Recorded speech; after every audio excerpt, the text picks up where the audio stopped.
they go through this thing, this entity that is called the Federal Reserve Bank. All right, any of you familiar with the Federal Reserve Bank, or most of you have probably heard of it. All right, on a dollar bill, it says on the back of it, you see there's writing on it that says Federal Reserve Note. All right, the Federal Reserve is responsible for printing money.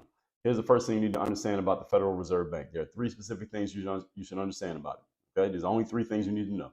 Number one, the Federal Reserve Bank, also known as the Fed, is the same thing. When people say the Fed, that's what they're talking about. Not the Feds with an S on it, and that means the FBI.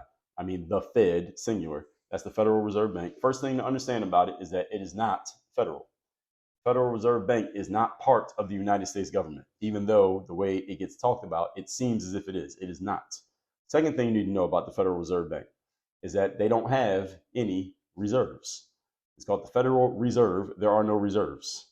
Meaning, if the United States government ran out of money, the Federal Reserve doesn't have any reserves to help it out with. There are no reserves. It's called a bank, but it doesn't have anything to back up its alleged assets. The Federal Reserve Bank has nothing backing up what it claims to be producing. Does everybody understand that? The United States used to be on this thing called the gold standard, which basically meant, in very simple terms, for every dollar we put into circulation, there was some gold to back up that dollar. We are no longer on the gold standard, which means our dollar is not backed up by anything other than the blind faith of the American citizens. If we lose faith in the dollar, then the money that you have in the bank, or the money you have in your pocket, or the money you have buried under your mattress means absolutely nothing. All right, that is the reality of what our money is. Our money is not backed by anything. It's just backed by faith. So there are no reserves in the Federal Reserve Bank. Okay? It's just a term. And the Federal Reserve Bank, which is the third thing you ought to understand about the Federal Reserve Bank, is that it's not a bank. Okay? It's not a bank.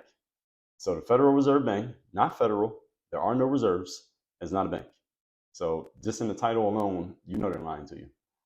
Okay? The Federal Reserve Bank is not a bank. It's just a term that is to represent what the Fed actually is, which is a group of people who make financial decisions about the country.